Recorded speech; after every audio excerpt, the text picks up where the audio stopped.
Athens County and the surrounding areas are facing a special kind of struggle when it comes to achieving the American dream. With or without the students, we have one of the highest poverty rates in the state. We also have one of the lowest unemployment rates in the counties around us, which shows that people are working here. We just have a high number of low-wage jobs. We have a lot of working poor in Athens County.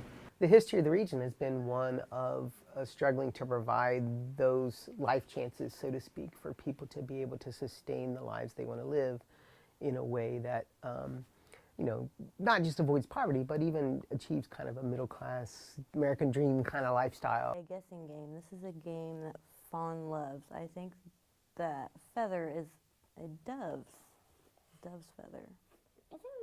Right now, I'm living back at my parents' house.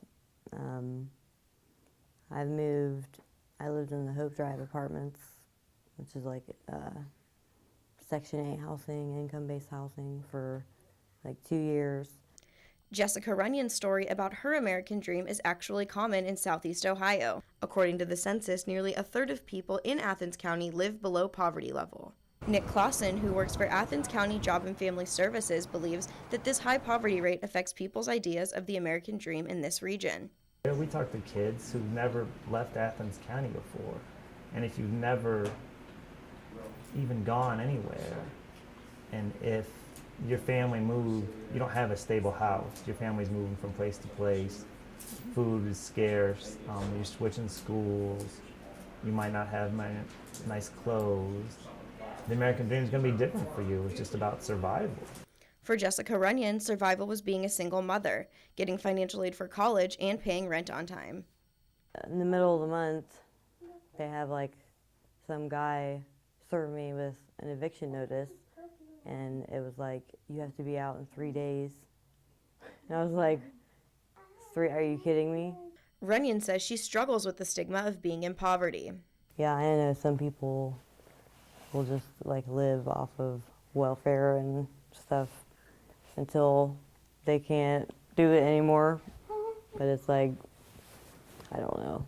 I was going to school and stuff, and she just kind of treated me like dirt. Nick Clausen says that although there is a stigma, this isn't always the case. But people have this idea of welfare and cash assistance and people getting all this money and not doing anything at all, and it's not true at all. We don't give people nearly enough money that they need to survive. When talking about poverty, we always think about how much money someone has to get by. Sociology professor Stephen Scanlon says poverty takes many forms. I like to emphasize the fact that poverty cuts across many issues, takes many forms.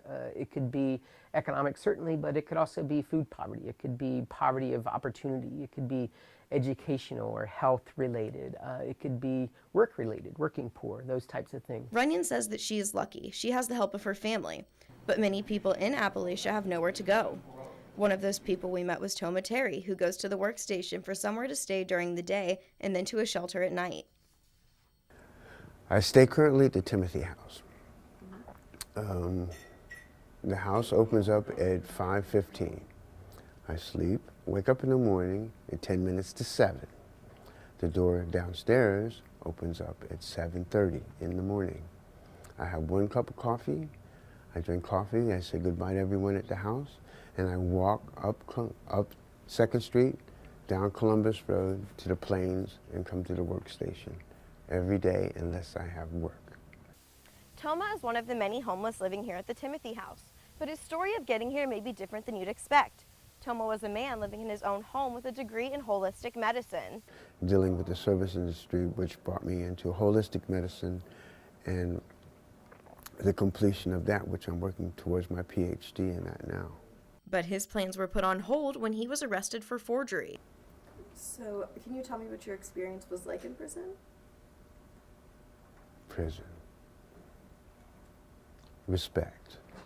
You definitely have to learn how to respect yourself and those around you. If you don't, you will lose your life. And what happens to those who serve their time and come back into society? And it could be a week, it could be a month, it could be 10 years. I mean, have difficulty with reentry into society. So that stigma of having done something wrong or spent time or being, is certainly a barrier to employment opportunities. There's the stigma of the release, then there's the stigma of the penalty that you have served. So you have great anxiety of being a citizen again. And getting out of prison can be a scary thing. Not only did Terry say he faced a fear of being a citizen, but what direction his life was going. Can you just tell me about that moment when you were leaving, when you were getting out of prison? What were your thoughts like as you were walking out? What's next? Because I had no idea what would be next. Terry has a plan for his future, one that he made while in prison. After being out for almost 4 months, those plans are set in stone. Plans, everyone does make plans when they are thinking about themselves or thinking about their situation that they're in, because you always look up, not down. Pursuing the American dream may be harder for Jessica Runyon and Toma Terry, but they say they never stop dreaming. After everything that you've been through, do you still have Of hope for course, the American dream? of course, you have to have something to grab hold of. So hopefully, I'll be in clinicals a year from now, and I like going to school. It makes me feel better. What do you want to be when you grow up? A dog catcher. What do you want to do?